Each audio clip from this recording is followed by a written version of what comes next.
Big boss OTT के contestant रह चुके अभिषेक मल्हान की सबसे अच्छी और सबसे बुरी आदत जानते हैं क्या है?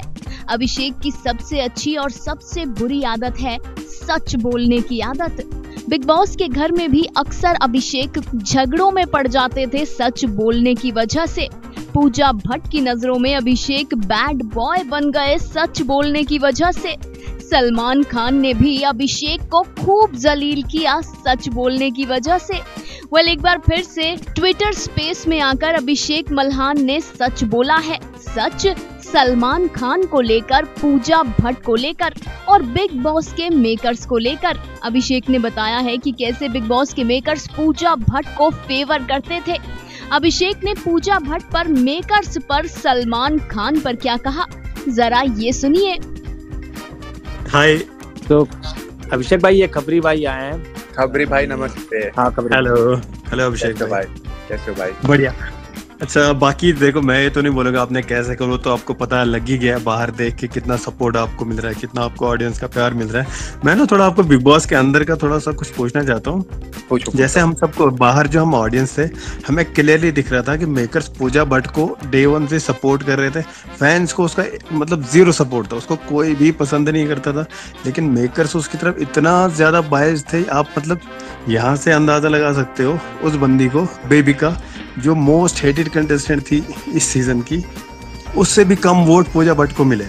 तब भी लेकिन उसको घसीट के एलिमिनेशंस कैंसिल कर करके उसके लिए टिकट्स, वो टास्क ला के उसको उन्होंने फिनाले तक पहुंचा दिया। लेकिन हमने देखा घर में खाली आप अकेले बंदे थे जिन्होंने हिम्मत की उसको यहाँ से, मतलब उसको टू गिव हर बैक। आप में वो हिम्मत दिखी। लेकिन कभी कभी ना ऐसा भी हमें फील होता था कि आप जब उसको ना देते तो एक टाइम हो जाते थे, तो हमें ऐसा फील होता था कि शायद कहीं भी आपको ऐसा तो नहीं लग रहा, अब अगर आपने उसकी ज्यादा बजा दी तो वीकेंड के वार पे हम देख रहे थे कि अगर मनीषा उसके अगेंस्ट चलेगी तो सलमान खान उसकी बजा देते थे, उसी क्लास जो भी पूजा भट्ट के अगेंस्ट जाता उसी क्लास लग जाती थी। तो ऐसा नहीं था फिर आप मैं तुम्हें चुप हो जाते थे कि छोड़ो अब रहने दो, काफी है इतना। देखो, फर्स्ट ऑफ ऑल तुम्हें एक तो चीज पता चल गई थी कि मेरे को मूवी से कोई इंटरेस्ट नहीं था, क्योंकि अगर मैं उनके अगेंस्ट बोल रहा हूँ तो मुझे मूवी में तो नहीं लेने वाले। तो देखो, मैं जेन्युइन बताऊं, मैं गेम बहुत ही ज्यादा दिमाग से खेली, दिल से जितनी खेली उतनी दिमाग से भी खेली। बट कहीं ना कहीं मुझे ये रियलाइजेशन हो गई थी फर्स्ट वीकेंड के बाद कि पूजा भट्ट जी को तो मैं अगर कुछ भी बोलूंगा ना, तो जो घर है, मतलब जो संडे का दिन होता है, उनको कुछ नहीं बोला जाएगा, क्योंकि वो चीज मैं समझ गया था। एक वीकेंड के बाद, 2 वीकेंड के बाद मेरे को रियलाइजेशन हो गई थी कि व्हाट एवर आई से अगेंस्ट पूजा भट्ट, वो चीजें कभी भी एड्रेस नहीं होगी और मैं ही कहीं ना कहीं वो कोशिश करेंगे मेकर्स मुझे ही विलन दिखाने का। ये मेरे मन में ऑलरेडी बात समझ आ गई थी मेरे को, क्योंकि देखो यार, मैं खुद यूट्यूब वीडियोस बनाता हूँ, ये सारी चीजें मैंने बनाई हैं। तो दिस इज समथिंग वो जो मैं हर चीज दिमाग से खेल रहा था। तो पर मेरे को कहीं ना कहीं ये था कि देखो, मैं सुन नहीं सकता किसी की अगर वो गलत है। और बहुत सिचुएशंस ऐसे आई थी कि मतलब पता चल रहा था कि यार पूजा जी को कोई कुछ कह ही नहीं रहा, जब वो गलत है तब भी कोई कुछ नहीं कह रहा। तो मेरे मन में बार बार आती थी कि भाई मेरे को देखो, गलत तो गलत, सही तो सही, ये चीज मेरे स्टार्टिंग डे से थी। तो मेरे को ये कोई वो वाली बात नहीं थी कि भाई मैं तो चुप रहूंगा, पूजा जी जो बोलेंगे मेरे सही। तो मेरा स्टार्टिंग में, जब आपको पता ही है, जब अविनाश में से लड़ रहा था कि पूजा भट्ट है, तू जानता नहीं, पोस्टर लगे हुए थे उसके मेरे घर पे, तो मैंने उसको पहली बात बोली थी, मैंने कहा भाई तेरे घर लगे थे, मेरे घर नहीं लगे थे, मैं नहीं जानता। तो मेरे को ये जरूर पता था कि बिग बॉस के मेकर्स उनको कुछ नहीं बोलेंगे, क्योंकि उनको कुछ भी पूरे, अगर आप 6 के 6 मतलब 8 वीकेंड के बार हुए, उनको कुछ नहीं बोला गया। एक वीकेंड के बार पे आपने नोटिस करा होगा, जब ये मुझे पूरा डिफेम डीमीन करने की कोशिश कर रहे थे, जब उन्होंने जो वो पाप के घड़े वाला टास्क हुआ था, तो अभी उन्होंने आके, सलमान सर ने आके सबसे पहली बात क्या पूछी थी कि अभिषेक बोली थी कि अभिषेक आप चाहते थे ना कि हम पूजा जी से ये सवाल पूछें। तो तुमने नोटिस करा होगा, जब पूजा जी ने वो टास्क नहीं करा, पहले बेबिका नहीं कर रही थी, पर बिग बॉस ने जब बोला तो बेबिका उठ के करने लग गई। बट जब पूजा जी को बोला गया, पूजा जी ने नहीं करा। और फिर जब बेबिका को बोला तो बेबिका ने पूजा जी को देख के कहा कि मैं नहीं करूंगी। तो मेरा ये सवाल था कि जब एक बंदे की वजह से पूरा टास्क खराब हो,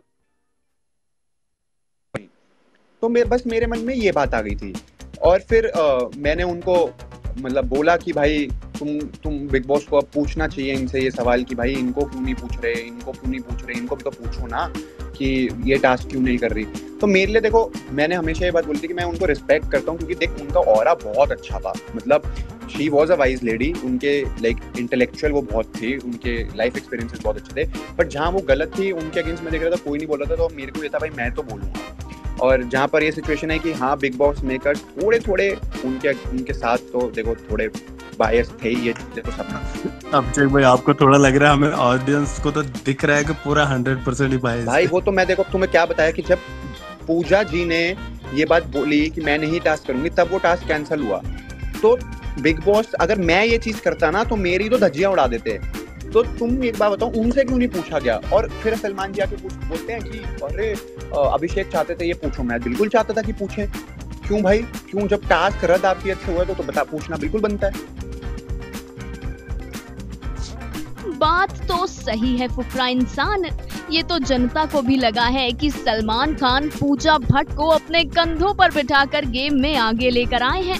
वैसे भाईजान की ये बहुत बुरी आदत है, जब भी सलमान का कोई भाई बंधु या रिश्तेदार बिग बॉस में आ जाए तो सलमान की बायस्डनेस सरेआम दिखती है। Final cut, news desk.